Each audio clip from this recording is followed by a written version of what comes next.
En aquest vídeo aprendrem a resoldre equacions de segon grau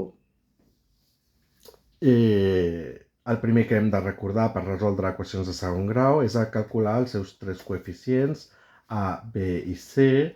A és el que acompanya la x al quadrat, en aquest cas seria 2, b és el que acompanya la x, com que és un menys, doncs en realitat és un menys 1, i la c és igual al terme independent, és a dir, el que no té x al quadrat, no? O cap tipus de x. Per tant, en aquest cas seria 3.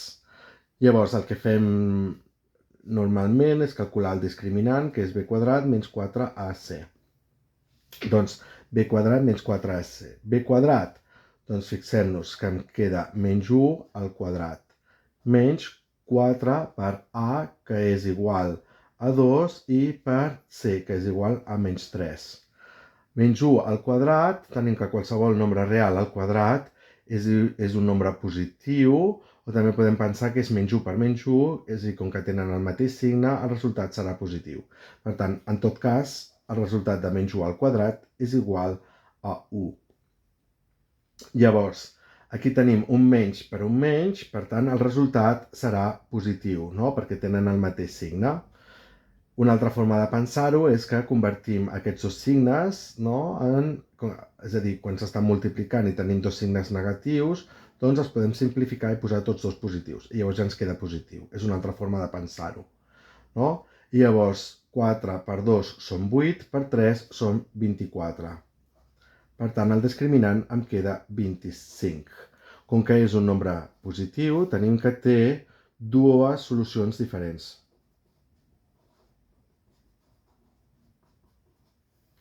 Molt bé, doncs anem a calcular quines són aquestes solucions. Recordem, la fórmula és menys b més menys arrel quadrada del discriminant dividit per 2a. Menys b, doncs si b és igual a menys 1, menys b és canviar-li el signe. Per tant, em quedarà 1 positiu.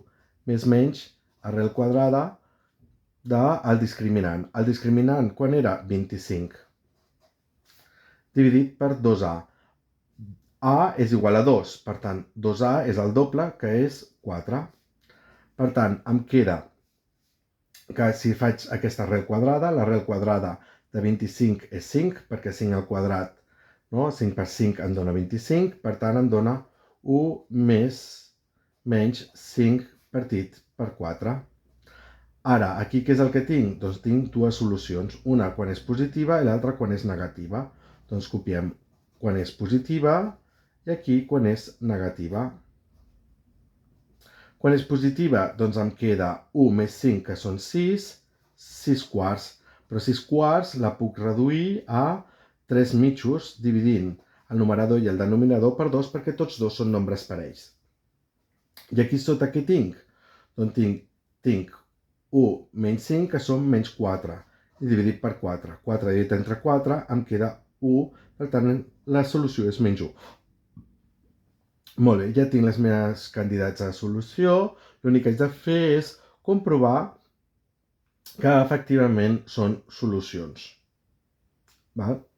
Doncs bé, anem a comprovar-ho. L'únic que haig de fer és agafo la meva equació original, que l'escriuré aquí una altra vegada, val? Així neta, de forma neta, i l'únic que haig de fer és substituir cadascun d'aquests valors, no? Ho farem en dues vegades, en el valor de la x a l'equació i veure que efectivament dona 0.